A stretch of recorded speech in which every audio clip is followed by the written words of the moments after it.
Birmingham Commonwealth के पदक वीरों से मिले पीएम मोदी। बोले, आप वहां मुकाबला कर रहे थे, यहां रत जगह कर रहे थे करोड़ों भारतीय। देर रात तक आपके घर एक्शन, हर मूव पर देशवासियों की नजर थी। मुझे खुशी है कि आप सभी परिवार के सदस्य के रूप में मेरे आवास पर मुझे मिलने आए। मैं अन्य सभी भारतीयों की तरह आपसे बात करके गर्व महसूस कर रहा हूं। मैं शतरंज ओलंपियाड में भाग लेने वाले और पदक जीतने वाले सभी खिलाड़ियों को बधाई देता हूं। इस दौरान केंद्रीय खेल मंत्री अनुराग ठाकुर निशित प्रामाणिक रहे मौजूद और इस बार राष्ट्रमंडल खेलों में शानदार रहा भारत का प्रदर्शन। भारत ने 22 स्वर्ण, 16 रजत और 23 कांस्य समेत कुल 61 पदक जीते हैं। रांची में केंद्रीय गृह मंत्री अमित शाह लेंगे बैठक। गृह मंत्री अमित शाह 17 और 18 अगस्त को बैठक लेंगे। देश की सुरक्षा समेत कई मुद्दों पर चर्चा होगी। आतंकवाद, नक्सल समेत देश की सुरक्षा को लेकर सभी डीजीपी की बैठक लेंगे। झारखंड के डीजीपी सहित कई अधिकारी इसमें शामिल होंगे।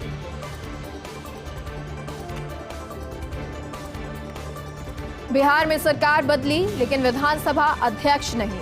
विधानसभा अध्यक्ष बने हुए हैं भाजपा के विजय कुमार सिन्हा। विधान परिषद के अध्यक्ष बने हुए हैं अवधेश नारायण सिंह। बुधवार को 50 विधायकों ने दिया स्पीकर को हटाने का नोटिस। फिलहाल दिल्ली में है स्पीकर विजय कुमार सिन्हा। भाजपा विजय कुमार सिन्हा के इस्तीफे के पक्ष में नहीं, वहीं केंद्र ने नहीं हटाया है राज्यसभा उपसभापति हरिवंश को। तो जेडीयू के एनडीए गठबंधन छोड़ने के बाद से कयास लग रहे हैं। बिहार में सत्ता गंवाते ही एनडीए के 3 सांसद पाला बदलने को तैयार। महागठबंधन में शामिल होने की चल रही चर्चा।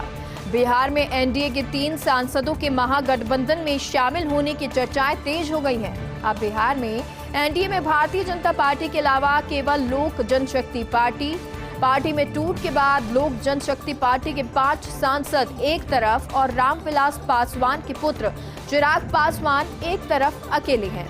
पशुपति पारस गुट के 3 सांसद के एनडीए छोड़कर महागठबंधन में शामिल होने के संकेत हैं। तो खगड़िया के सांसद महबूब अली केसर, वैशाली की सांसद वीणा देवी और नवादा सांसद चंदन सिंह के नामों की चर्चा। महबूब अली केसर राजद, वीणा देवी और चंदन सिंह जेडीयू के साथ जा सकते। तो खगड़िया सांसद के पुत्र यूसुफ सलाउद्दीन राजद से विधायक। वैशाली सांसद के पति दिनेश सिंह जेडीयू के एमएलसी। तीनों का एनडीए से अलग होना पशुपति पारस के लिए बड़ा झटका। मध्य प्रदेश की कारम नदी पर बन रहे बांध से बहाव तेज। मुख्यमंत्री शिवराज सिंह ने आपात बैठक ली। धार में कभी भी बिगड़ सकते हैं हालात। सेना ने संभाला है मोर्चा और सेना के करीब 200 जवान लीकेज को ठीक करने के लिए पहुंचे हैं। सेना की इंजीनियरिंग विंग के 40 जवान और अफसर शामिल हैं। 18 गांवों पर खतरा मंडराया हुआ है। 40,000 लोग प्रभावित हो गए हैं। सीएम शिवराज सिंह चौहान ने प्रधानमंत्री नरेंद्र मोदी से बात की है। दिल्ली के डेप्यूटी सीएम मनीष सिसोदिया ने केंद्र सरकार पर जमकर निशाना साधा और कहा, दोस्तों का 15 लाख करोड़ माफ। पीएम कह रहे कुछ फ्री नहीं मिलेगा। मुझे लगा कि संबित पात्रा जवाब देंगे, लेकिन वो इधर उधर की बात करते रहे। प्रधानमंत्री की दोस्तीवाद की वजह से देश की अर्थव्यवस्था का बुरा हाल हुआ है। पीएम से पूछना चाहता हूं कि अपने दोस्तों का 10 लाख करोड़ का कर्ज और 5 लाख करोड़ का टैक्स माफ करके देश को इतने बुरे हालातों में क्यों पहुंचाया है। इधर उधर की बात मत करिए। 75 सालों में ऐसा कभी नहीं हुआ। पंजाब के मुख्यमंत्री भगवंत मान का बड़ा फैसला। एक विधायक एक पेंशन विधेयक को मंजूरी दे दी है।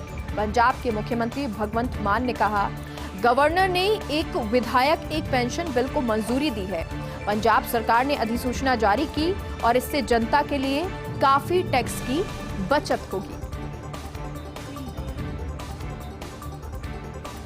भारत की पहली सेलाइन वाटर लालटेन का शुभारंभ। केंद्रीय मंत्री डॉक्टर जितेंद्र सिंह ने इसका शुभारंभ किया। एलईडी लैंप को रोशन करने के लिए विशेष रूप से डिजाइन किए सेलाइन वाटर लालटेन। डस्ट के बीच इलेक्ट्रोलाइट के रूप में समुद्र के पानी का उपयोग होता है। Deep ocean mission of India के कार्यान्वयन की प्रगति की समीक्षा की। केंद्रीय मंत्री डॉक्टर जितेंद्र सिंह ने तटीय अनुसंधान पोत सागर अन्वेषिका का भ्रमण किया। सेलाइन वाटर लालटेन से गरीब और वंचित लोगों के लिए जीवन सुगमता से बीतेगा, सुगमता आएगी। 7500 किलोमीटर लंबी तटीय रेखा से सटे इलाकों में मछुआरा समुदाय को लाभ होगा और खारे पानी से चलने वाली रोशनी एलईडी लैंपों से उजाला योजना को प्रोत्साहन मिलेगा। सदन में ओपीएस को लेकर जयराम ठाकुर का विपक्ष पर पलटवार। हिमाचल प्रदेश सीएम जयराम ठाकुर ने विपक्ष पर निशाना साधा और कहा, ओपीएस के विषय पर कांग्रेस विधानसभा में बात कर रही है। ओपीएस को बंद करने के लिए हस्ताक्षर उनके ही पूर्व मुख्यमंत्री के थे। अगर उनको लगता है कि उनसे गलती हुई तो 2012 में इनकी सरकार बनी, तब गलती को सुधारते। अब राजनीतिक लाभ के लिए इस मुद्दे को उठाया जा रहा है। अब की बार मॉनसून सत्र थोड़ा छोटा था, लेकिन काफी अच्छा रहा। हमारे विधायकों मंत्रीगणों ने विपक्ष को बेहतर ढंग से जवाब दिया है। अविश्वास प्रस्ताव भी हिमाचल विधानसभा में लाया गया है, परंतु विपक्ष से कोई भी दमदार तरीके से अपनी बात नहीं कह पाया है। आईएएस शाह फैसल की प्रशासनिक सेवा में वापसी। केंद्रीय पर्यटन मंत्रालय में उप सचिव बने। कार्मिक एवं प्रशिक्षण विभाग ने आदेश जारी किए। सिविल सर्विस एग्जाम 2010 के बैच में टॉप रहे थे शाह फैसल। 3 साल पहले इस्तीफा देकर ज्वाइन की थी राजनीति। हालांकि केंद्र सरकार ने नहीं किया था उनके इस्तीफे को स्वीकार।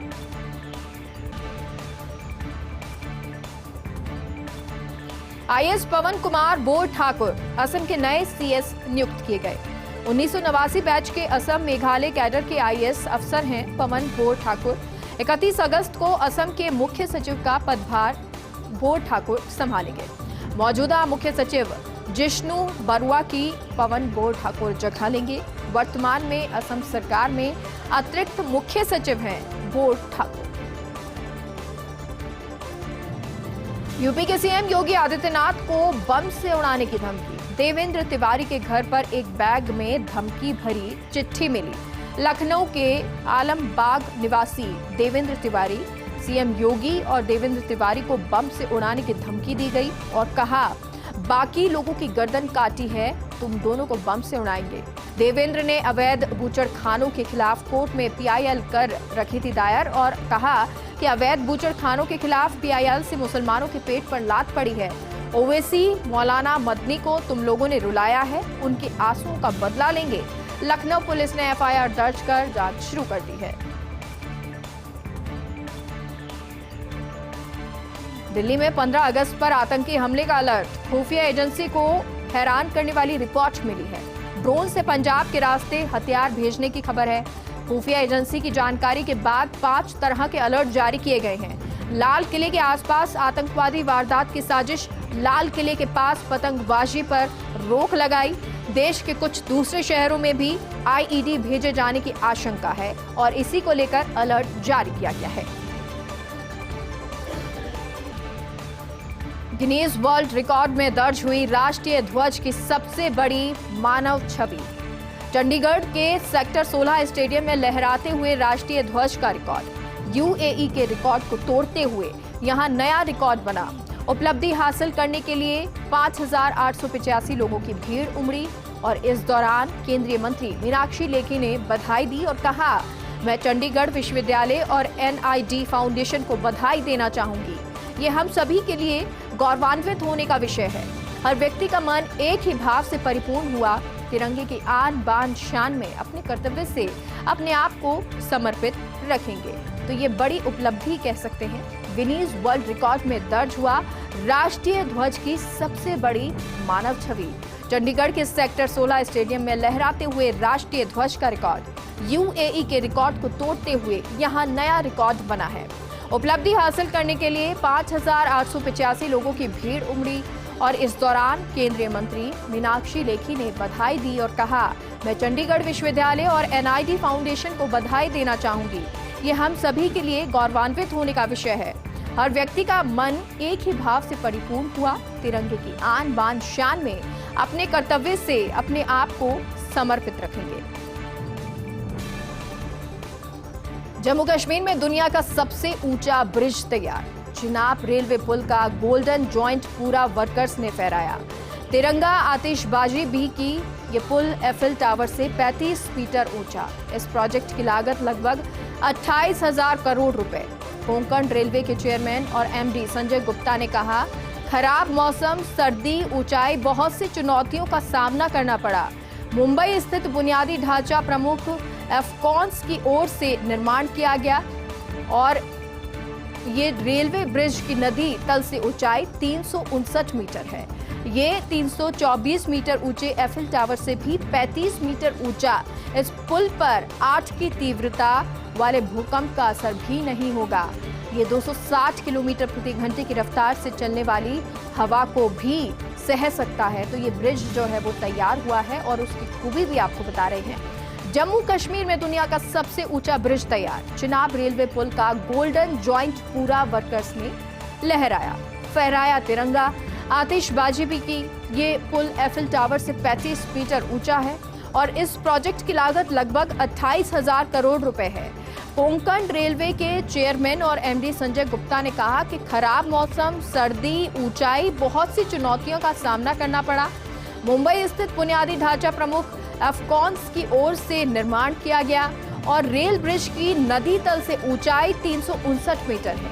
ये 324 मीटर ऊंचे एफिल टावर से भी 35 मीटर ऊंचा है और इस पुल पर 8 की तीव्रता वाले भूकंप का भी कोई असर नहीं होगा। ये 260 किलोमीटर प्रति घंटे की रफ्तार से चलने वाली हवा को भी सह सकेगा। अभिनेता आमिर खान के खिलाफ शिकायत दर्ज। भारतीय सेना का अपमान करने का आरोप लगा है।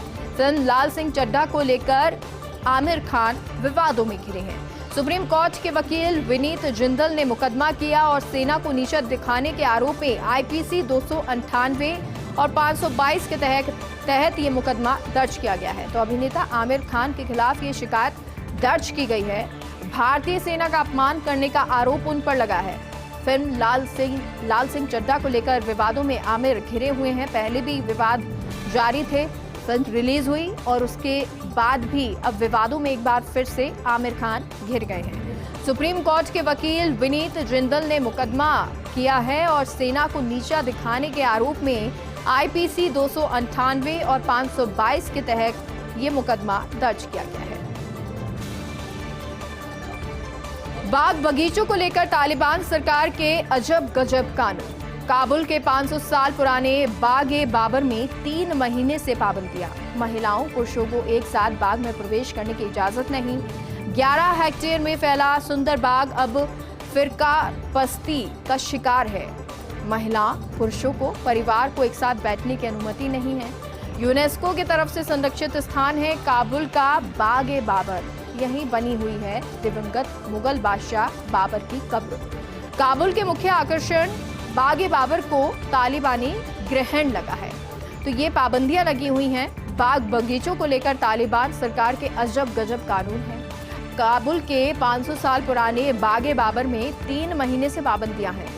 महिलाओं पुरुषों को एक साथ बाग में प्रवेश करने की इजाजत नहीं है। 11 हेक्टेयर में फैला सुंदर बाग अब फिरकार परस्ती का शिकार है। महिलाओं पुरुषों को, परिवार को एक साथ बैठने की अनुमति नहीं है। यूनेस्को की तरफ से संरक्षित स्थान है काबुल का बाग-ए बाबर और यहीं बनी हुई है दिवंगत मुगल बादशाह बाबर की कब्र। काबुल के मुख्य आकर्षण बाग-ए बाबर को तालिबानी ग्रहण लगा हुआ है।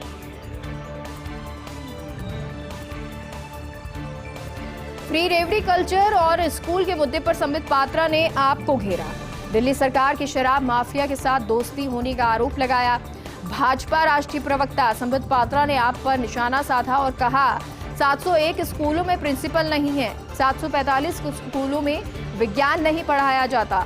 एजुकेशन के मुद्दे पर ढिंढोरा पीटते रहते हैं कि हमारे स्कूल मॉडल ऐसे हैं वैसे हैं। 2015 में केजरीवाल ने वादा किया था कि आप सत्ता में आएगी तो 500 स्कूल बनाएंगे। लोगों ने आरटीआई डाला तो पता चला कि नए स्कूल बनना तो दूर, 16 स्कूल बंद हो गए हैं। दिल्ली में कुल 1030 स्कूल हैं, जिनमें से 701 स्कूल में प्रिंसिपल नहीं है। वहीं 745 स्कूलों में विज्ञान नहीं पढ़ाया जा रहा। दिल्ली के स्कूलों में 16,834 शिक्षकों के लिए वैकेंसी है। सिसोदिया और केजरीवाल ने शराब माफिया से दोस्ती का ठेका दिया।